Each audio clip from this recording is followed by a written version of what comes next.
Hello friends, welcome to my YouTube channel. तो आज की इस वीडियो में हम बात करेंगे कॉर्पोरेट सोशल रिस्पॉन्सिबिलिटी के बारे में, जिसको हम बोलते हैं सीएसआर। सीएसआर आपके यूनिट नंबर 2 का एक टॉपिक है जो कॉर्पोरेट गवर्नेंस में आता है। इसके अंदर क्या बताया जाता है कि कॉर्पोरेट मतलब जो आपकी बिग फर्म्स है, लार्ज कंपनीज़ है, उनकी क्या रिस्पॉन्सिबिलिटी है सोसाइटी के लिए।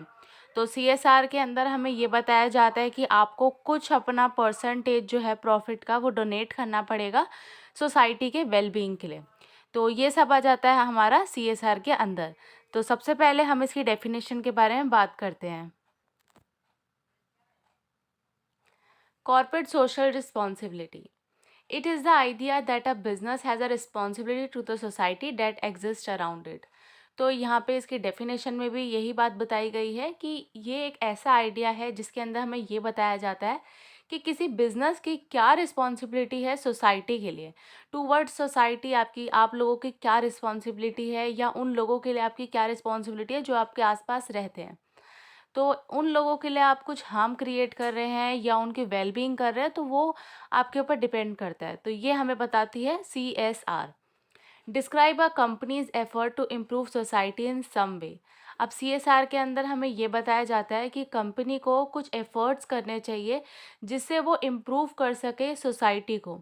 अब सोसाइटी को आपको इम्प्रूव करना पड़ेगा, उसकी वेलबींग के लिए हमेशा कुछ कदम जो है उठाने पड़ेंगे। Applicability section 135 subsection 1 of the companies act 2013। अब यहाँ पे हमें बताया जाता है कि जो आपका सीएसआर होता है ना, उसके अंदर सेक्शन 135 सबसेक्शन 1 लगता है, जो कि आपका कंपनीज एक्ट 2013 के अंदर आता है। अब बात आती है कि सीएसआर किसको करना पड़ेगा। मतलब ये जो सीएसआर हम इतनी देर से बात कर रहे हैं सोशल रिस्पॉन्सिबिलिटी की, तो ये किन कंपनीज के लिए ये हम बात कर रहे हैं। तो यहाँ पे हमें बताया जाता है एवरी कंपनी, हर एक कंपनी को वैसे तो करना ही है, बट उन कंपनी को तो ज़रूर करना है जिनकी नेटवर्थ 500 करोड़ या उससे ज़्यादा हो, टर्नओवर 1000 करोड़ या उससे ज़्यादा हो, नेट प्रॉफिट 5 करोड़ या उससे ज़्यादा हो, या फिर ड्यूरिंग फाइनेंशियल ईयर उसको कितना मतलब प्रॉफिट हुआ हो तो भी उसको करना पड़ेगा। If any company doesn't satisfy during last 3 consecutive year need not to compel. अब यहाँ पे बताया जा रहा है अगर कोई कंपनी है और वो सेटिस्फाई नहीं है, मतलब अपने प्रॉफिट से ज़्यादा सेटिस्फाई नहीं है लास्ट 3 फाइनेंशियल ईयर्स में अगर बात की जाए, तो वहाँ पे अगर वो नहीं करती सीएसआर तो गवर्नमेंट जो है उनको कुछ नहीं बोलेगी। तो ये आ जाता है आपका सीएसआर। इसके बाद में आता है सीएसआर एक्सपेंडिचर। सीएसआर एक्सपेंडिचर का मतलब है कि आपको कितना पैसा खर्च करना पड़ेगा अपने बिजनेस का towards the wellbeing of your society. तो हमें कितना पैसा खर्च करना पड़ेगा, तो यहाँ पे बात बोली जाती है 2% of average net profit of immediately preceding 3 financial year to be spent on activities carried on in India only।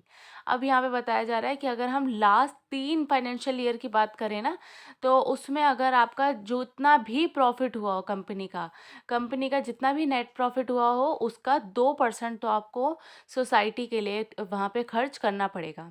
अब दूसरे पॉइंट में ये बोला जाता है कि ऐसा नहीं है कि आप ये बोलो कि भाई हमने तो अब्रॉड में कुछ कर दिया तो हम इंडिया में नहीं करेंगे। नहीं, आपको सिर्फ यहाँ पे जो पैसा है आपकी कंपनी का वो इंडिया में ही खर्च करना है। तो 2% जो आपका नेट प्रॉफिट है कंपनी का वो आपको इंडिया में ही इंडिया के सोसाइटी के लिए स्पेंड करना है, इन लोगों की वेलबींग के लिए स्पेंड करना है।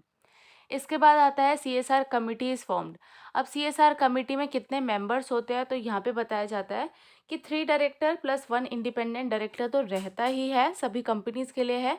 और अगर आपकी कंपनी जो है वो सेक्शन 149 सबसेक्शन 4 के अंदर नहीं आती है, उसको कंपेल नहीं करती है, तो उसके अंदर 2 डायरेक्टर या उससे ज़्यादा भी हम रख सकते हैं।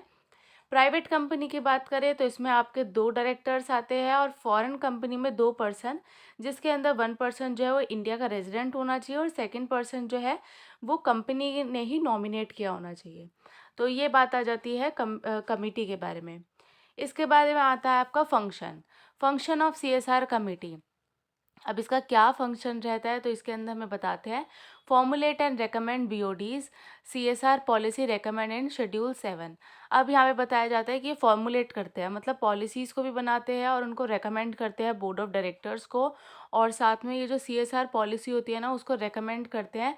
जितनी भी आपके शेड्यूल 7 में आती है ना सीएसआर एक्टिविटीज़, ये उसको भी रेकमेंड करते हैं।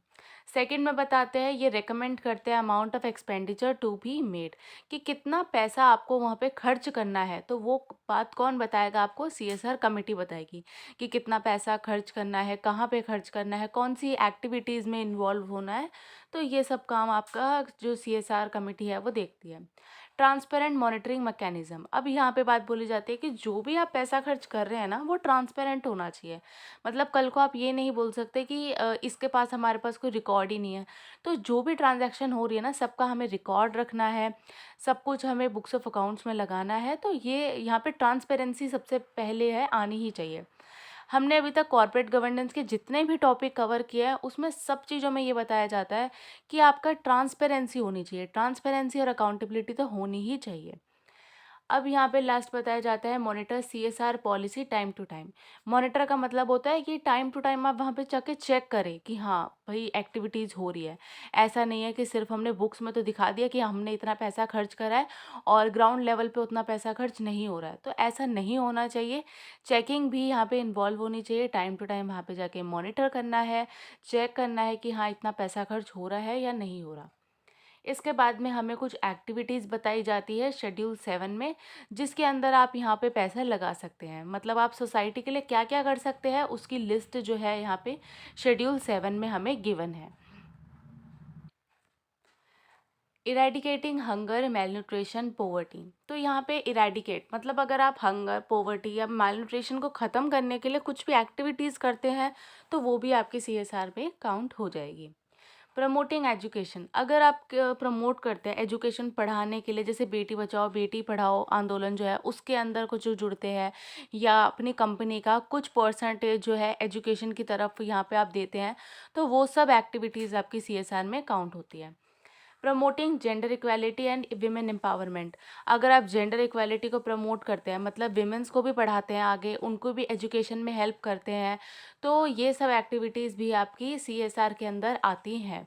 अब जैसे कि आपने एडवर्टीज़मेंट देखी होगी, तो कुछ एडवर्टीज़मेंट ऐसे आती हैं, जैसे एक ऑयल होता है, उसकी एडवर्टीज़मेंट में बताया जाता है कि अगर आप ये ऑयल ख़रीदेंगे तो उसका 1 रुपी जो है वो हर एक हम ऑर्फनेज में या फिर विमेंस को पढ़ाने के लिए वहाँ पे लगाएंगे।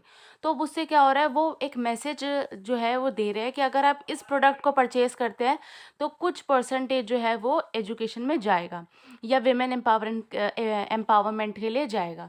तो ये सब एक्टिविटीज़ जो है हमारी सीएसआर में ही आती है।